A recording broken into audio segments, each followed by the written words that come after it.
of how we left that night, hand in hand, our palms glittering like we had stolen the stars. It is Friday the 13th, so I should know better. Getting from Sotheby's on the Upper East Side to the Ansonia on the Upper West Side means taking the Q train to Times Square and then the one uptown, so I have to travel in the wrong direction before I start going in the right one. I hate going backward. Normally, I would walk across Central Park, but I am wearing a new pair of shoes that are rubbing a blister on my heel. Shoes I never would have worn if I'd known that I was going to be summoned by Kitomi Ito. So instead, I find myself on public transit. But something's off, and it takes me a moment to figure out what. It's quiet. Usually, I have to fight my way through tourists who are listening to someone singing for coins or a violin quartet. Today, though, the platform is empty.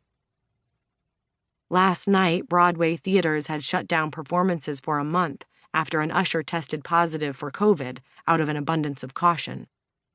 That's what Finn said, anyway. New York Presbyterian, where he is a resident, has not seen the influx of coronavirus cases that are appearing in Washington State and Italy and France. There were only 19 cases in the city, Finn told me last night as we watched the news, when I wondered out loud if we should start panicking yet. Wash your hands and don't touch your face, he told me. It's going to be fine. The uptown subway is nearly empty, too. I get off at 72nd and emerge above ground, blinking like a mole, walking at a brisk New Yorker clip. The Ansonia, in all its glory, rises up like an angry djinn, defiantly jutting its Beaux-Arts chin at the sky. For a moment, I just stand on the sidewalk, looking up at its mansard roof and its lazy sprawl from 73rd to 74th Street. There's a North Face and an American Apparel at ground level, but it wasn't always this bougie.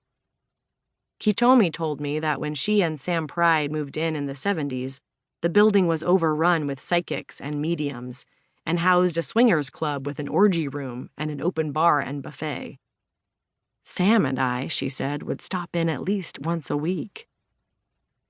I was not alive when Sam's band, the Nightjars, was formed by Sam and his co-songwriter, William Punt, with two school chums from Slough, England.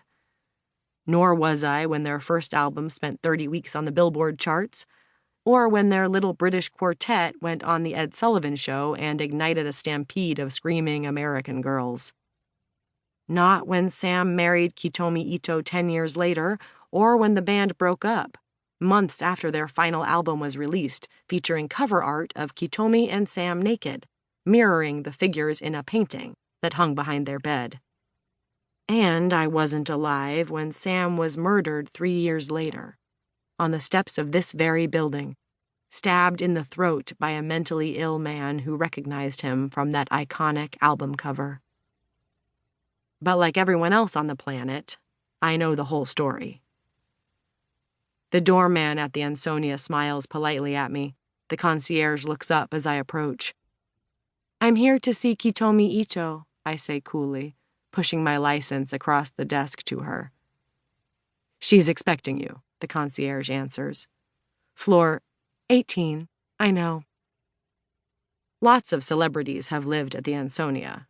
From Babe Ruth to Theodore Dreiser to Toscanini to Natalie Portman, but arguably Kitomi and Sam Pride are the most famous. If my husband had been murdered on the front steps of my apartment building, I might not have stayed for another 30 years, but that's just me. And anyway, Kitomi is finally moving now, which is why the world's most infamous rock widow has my number in her cell phone. What is my life, I think, as I lean against the back wall of the elevator. When I was young and people asked what I wanted to do when I grew up, I had a whole plan. I wanted to be securely on a path to my career, to get married by 30, to finish having kids by 35. I wanted to speak fluent French and have traveled cross-country on Route 66.